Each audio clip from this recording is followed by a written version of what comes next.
Hello again. I promised that I would show you my garden, so I'm going to do that first so I don't forget this time. So I'm going to spin it around. Hopefully you won't see my dirty bathroom. You see it? I can't give you all of the garden because obviously the roof is in the way. Okay, so I forgot to mention a lot of important things. And for those of you that are tuning in, this is going to be also on TikTok. My mother, Janet, was the most influential person in my life. Yes, you were, Mom. And there's many reasons why. On the last video, I talked a lot about when my mother and I worked together. And if you did watch the last video, you'll know where we worked at. And what she did, and this was, I can't believe I forgot to mention this. What my mother did in the 3 years that we worked together was, I always knew that I wanted to help people in some capacity. And when I was that young, obviously, I hadn't really quite figured out the population. But I knew my mother planted the seed. That's what she did. Biggest life lesson my mom taught me is she planted the seed for me to have the opportunity. And it was just an amazing job. We were surrounded. I'm going to back up for a second. We were surrounded in this amazing sisterhood network of women. And the only reason I'm saying a couple names is because my mom appreciates this. I'm going to be shifting around a lot because my hip is killing me. My hip replacement is killing.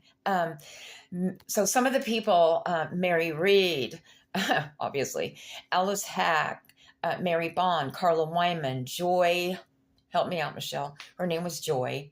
She had a hyphenated name. Yeah. And what was really super cool, and I kind of touched upon this a little bit in the last video, it was in the era, I'm going to date myself now, 70s, when my mother first started working at Planned Parenthood. And so it was a really exciting time for women because, politicians and legislators and everybody was starting to really care about women and their reproductive rights. And I'm not even talking abortion here. I'm talking about birth control. And at one point, it's really sad that all this is gone. At one point, in Decatur, Illinois, when I worked with my mother, we had a funding source, huge funding source that provided birth control free. And then we also had a pocket of money that the executive director would, she kind of delegated that. And we were able to help women. Sorry, folks, who you don't believe in pro-choice, but we would help ladies who were in financial crises. Maybe they didn't work. Maybe they were in a domestic violence situation where the man in the household dictated the money. Just all kinds of different scenarios. And we would help these women. Now, the hardest part of that job was I had to kind of pick and choose the people that I could help because we only had a certain amount per year. So my mother helped me plant the seed of, going on with my education and getting my master's degree because a lot of the jobs that I applied for required a master's degree. And I worked in the social work field for about 20 years. So Mama, gosh, she was a trooper. She was a fighter. She was a warrior. She worked so hard. And the other thing you did, Mom, was you went to nurse practitioner school to pursue your desire to, well, obviously make some more money. Nurse practitioners making a considerable amount of more money than RNs. But you made a sacrifice. And that's what you taught me. Michelle and I went to live with Grandma, which wasn't awful at all. We kind of complained about it because we were homesick and we missed you. But it just instilled the idea that there's prices to pay for everything. And, there were a lot of prices I paid when I was in my master's program. I got to miss a lot of cool moments with my son. Um, but, it is what it is. Oh, gosh. Let's see. I want to go back to the farm because there was something else I failed to mention yesterday. When we lived on the farm, for one thing, Mom, moving us out there was one of the best things you could have ever done for so many reasons. Probably don't have enough time to expand on those. But we had to be resourceful. We did. And to this day, I'm still resourceful. Couple of examples, and I didn't do a very good job at explaining in this the last video. We had a very small well, okay, for the water, and my sister and my mother and I, believe it or not, we had to share the bath water. So after I got done taking a bath, we didn't have a shower, by the way. After I got done taking a bath, my sister, it's so gross, but that's what we had to do. We had a huge garden, and we canned so much. And I don't know if you remember, you probably do, Mom, when we were canning in the kitchen, and when the cans were ready, they would make a pop.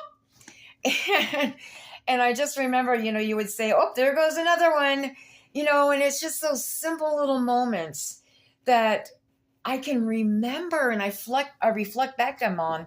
Gosh, I can't talk. I reflect back on them as a grown woman now.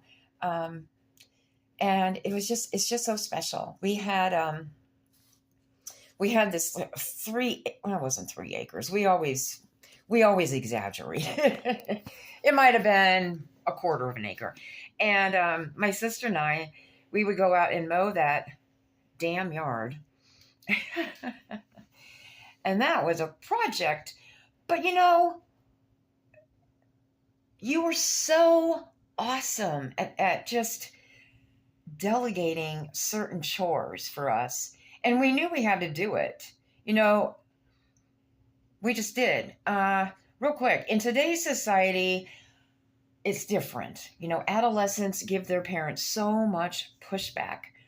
But yeah, another video. But we didn't. We respected you. That's what it was. You taught us how to treat you. That's actually a therapy term. You taught us how to treat you, Mom. And you made us respect you because you were just an amazing worker. And again, you worked at Planned Parenthood 5 days a week. And I remember you working the shift at the emergency room all weekend long.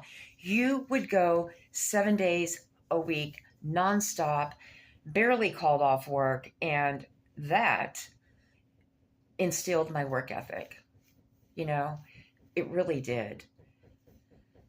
What else? Gosh, you took care of us when we were sick.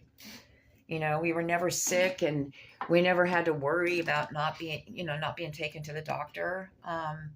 There's a lot of kids that don't get those privileges. Trust me, I saw them in my work.